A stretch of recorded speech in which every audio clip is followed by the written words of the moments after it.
This is Walt Disney World Today. Give us 5 minutes and we'll give you the world.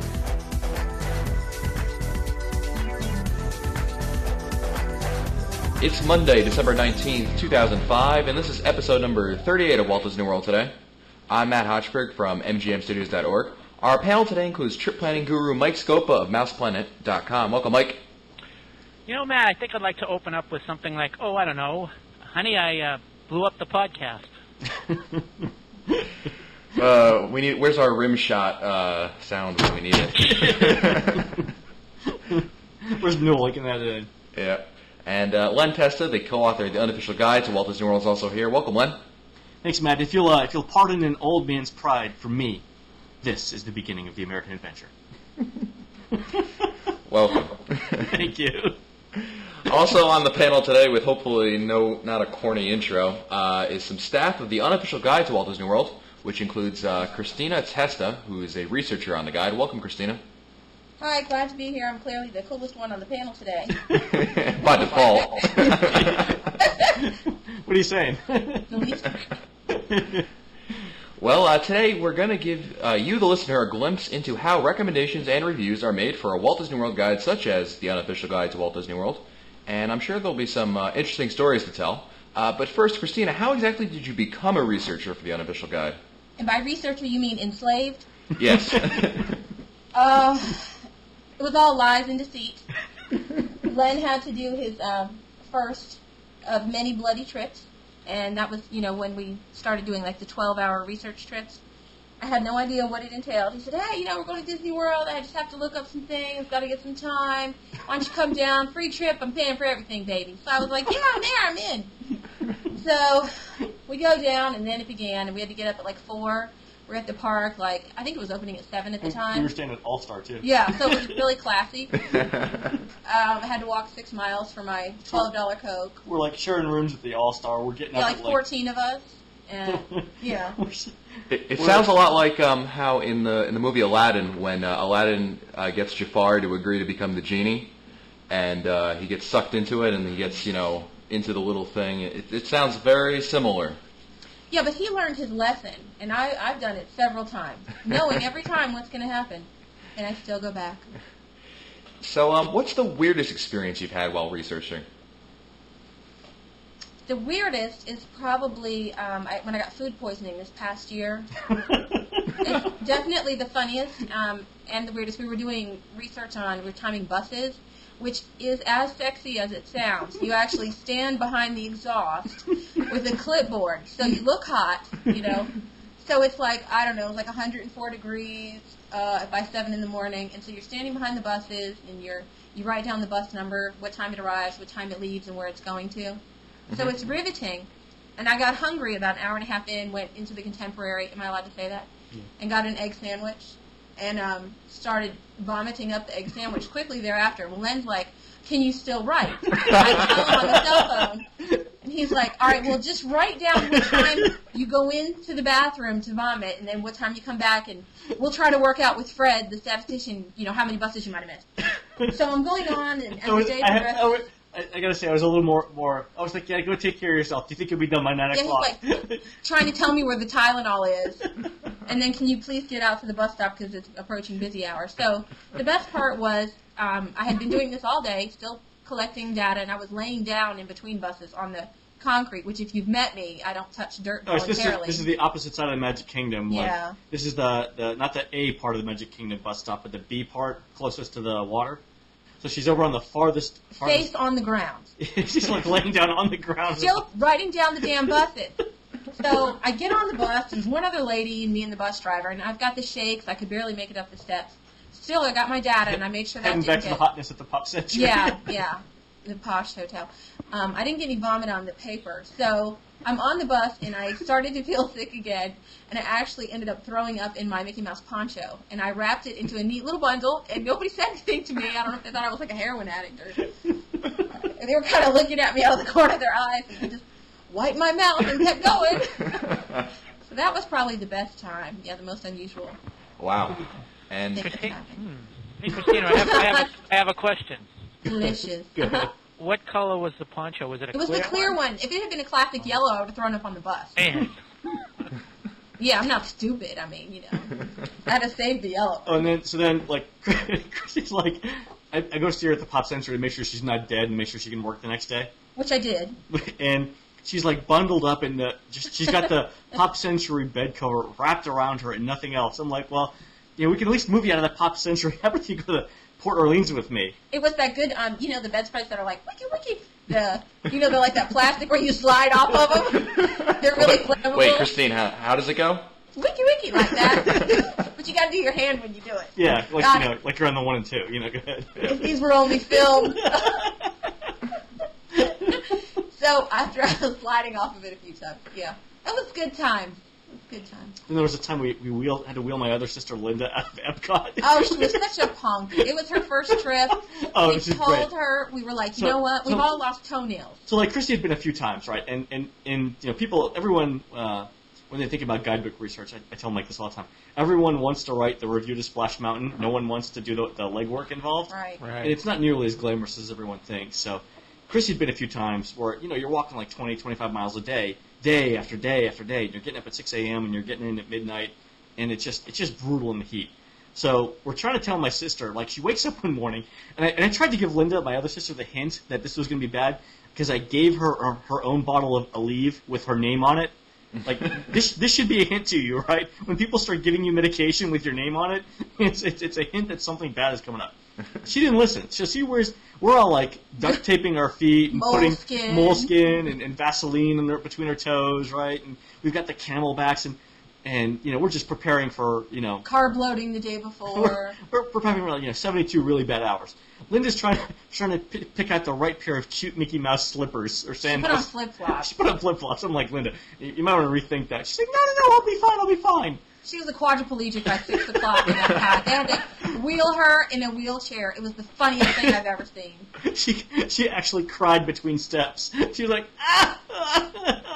Hysterical. It was like, you ever watch Neil Armstrong when he goes on the moon? That's about as fast as Linda was moving. The bottom of her feet were just bloody. Her feet ended up the color of raw tuna.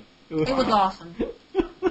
So, aside from getting assignments where you get food poisoning, what's the worst assignment you can get?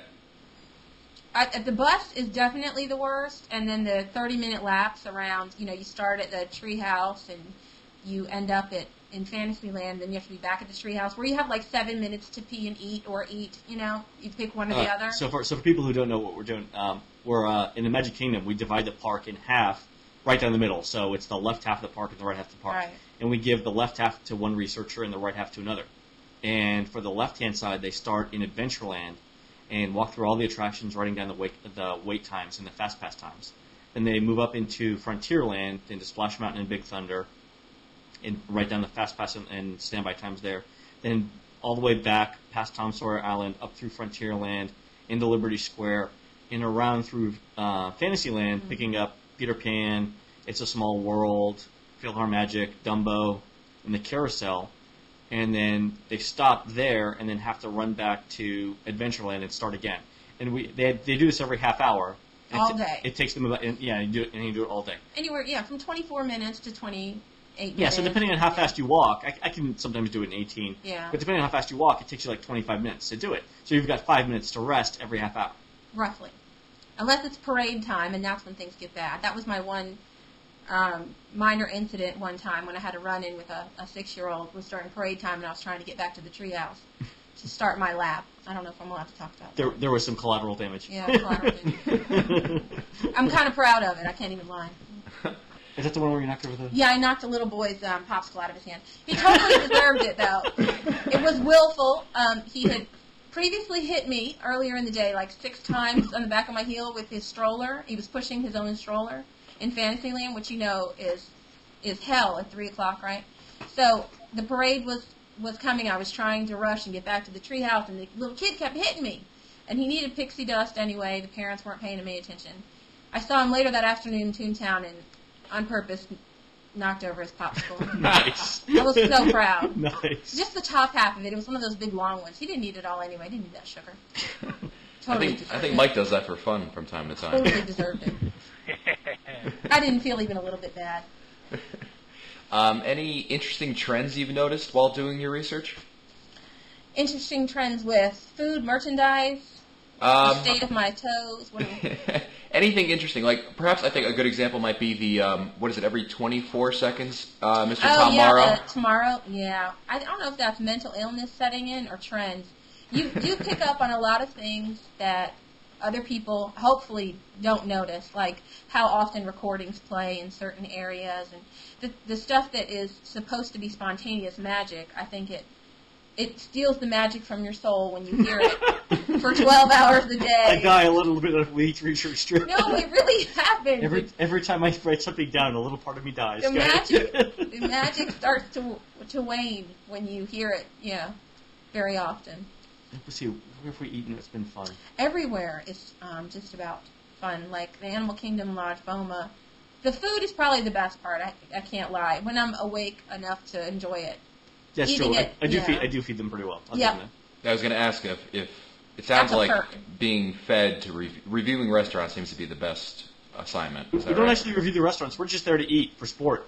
Ah. Yeah, that's just one of the perks. Yeah, we will do the occasional quick counter service review, but even then, we just give input into the food team. We don't really. They're professionals. Yeah, they're professionals who do the food stuff. So, but yeah, I mean, I'm more than happy to feed people because it's like if you make it that far throughout the day, whatever you want it's absolutely fine with me. We've eaten everywhere, I think. Yep. We've eaten- And some of the hotels are great. They're not all rat holes. It's not all the All-Star. So when you're Oh my god! The number of places I'm going to be able to stay when I'm you're running. unofficial. It's the unofficial. The unofficial rat hole. Well, Nice. we gotta be honest here. The Pop Century is great, but those All-Star hotels, it's time to level. And it's just a really nice. It's a red roof inn with a Mickey Mouse on the front. Oh man. Wow. That's my opinion. That's all right. But we're here for to rip bad things. Christina, But I still go for fun. I mean, if that's like a. She went to Mouse clue. Fest. Yeah, I was at Nerdfest, but I still actually go and spend my own money to go for fun. So the magic isn't all gone, and obviously I still believe in it. I'm sure the people going with you must be really thrilled when you tell them, "Oh, this is where I have to go do this and this and this." I for a while." don't. Nobody cares. Because then you got to backfill, and you got to tell all the, And it Yep. just brings up bitter memories there's that we're no spending point. a lot of money on therapy for. So Why ruin the magic? Any? Have you done any reviews, Christina, that you've seen one way, like for instance, I don't know, All-Star Resorts, and Yeah. then been overruled by Len or someone else saying that no, this is the way, it's a good resort, something like that? My opinion never actually makes it into. They don't actually care that I have a brain. I'm just basically manual labor. The unofficial guide to Las Vegas is the one where my opinion actually has counted on a few things. But in this particular book, I'm strictly manual labor, and my opinion does differ with a lot of the reviews. But Okay. yeah, that means squat. Yeah, in Vegas, I'm not the talent baby. I'm just the wait staff. Vegas though. Vegas. Well, Yeah, last the time. Vegas review, that's different. I got to actually do reviews, and So in Vegas 2 years ago, they actually stayed in the Bellagio suite, like the now that was a fun trip. yeah. 1,500 square feet, and then this last time you stayed. At the Plaza, which made the All-Star look like the Bellagio. It was glorious. Well, I guess got that- one, Matt. Oh, go ahead. Christina, has Len ever given you an opportunity to actually review an attraction, a brand new one, or something like, or if an attraction has gone You through a gone with me on a rehab media or a trip? change? Yeah, I did go down on the media trip for Mission Space with him. I didn't get to go to the press events, but we actually rode. I think we went together the first time, and that's when the Dallas news station filmed us. That's right. When we Yeah. were jumping up and down coming off of it. So, Oh, Houston, yeah. oh, that's right. I'm sorry. There are a whole lot of perks, and I guess we're all going down next year for Everest. So, I get to see a lot of the new stuff with everybody else, but just going down that many times is wonderful. 3 times a year, how many people can do that? And we usually squeeze in a little bit of fun. And the really bloody research stuff seems to be done. Yeah, I mean, once Unless you're planning something, I don't know. we'll have to redo some Animal Kingdom stuff. Yeah. Animal Kingdom is the worst because of how hard it is on your knees. That's the one where, like, we actually have to give people the next day off now with the Animal Kingdom. Because who did we give? Was it Rob? Yeah. He gave the Animal Kingdom to like 3 straight days, and by the end of the 3rd day, he couldn't walk. The pavement's uneven, and it really wears on your joints, especially your leg. I mean, your knees. So, and I didn't realize it until like after the 3rd day, and Rob had to go to the Magic Kingdom. I think there was less walking, and I went and did it, and it took me like a month to recover. It's miserable. Because it's just constant walking on uneven pavement. It just wreaks havoc with your joints. I always wonder, though, when we're doing these trips, why I'm never stopped. Like, why, when they see me walking by the Swiss, Family Robinson treehouse for the 40th time, and I make eye contact every time with the cast members, nobody ever says anything. Hey, what are you doing, lady? I mean, I know there are a lot of cameras and whatnot, and I always have my little pad, and I'm furiously scribbling. I've always wondered about that. So if you guys can get, like, a cast member on one of these things, and maybe you can change their voice, like on Maury, where they're like... like in Maury, like Dr. Phil. Yeah, they change their voice. I'd like to know why they never stop me. Sounds like a good episode 39. Yeah, exactly. Well, I'm always armed with my unofficial official nerd document showing what I'm doing, and I guess you always alert the media that we're coming down. Yeah, media relations guys. They know that we're there, but nobody asks me. Well, that's it for us today. This has been episode number 38 of Walt Disney World Today. I'd like to thank Christina Testa for being on the show. Sure, thank you for having me. We would love to have you back, along with all of your wonderful opinions. It is the sock. Go ahead. Nice. Nice. Good. Be sure to visit the Walt Disney World Today website at www.wdwtoday.com for the show notes. And if you've got questions or you want to know how you can sign up to be your own researcher for the unofficial guide to Walt Disney World after hearing Christina's lovely comments, feel free to email us at questions@wdwtoday.com. As always, our new shows on Mondays, Wednesdays, and Fridays every week. For Len Testa, Mike Scopa, and Mike Newell, I'm Matt Hochberg. We'll see you on the next show.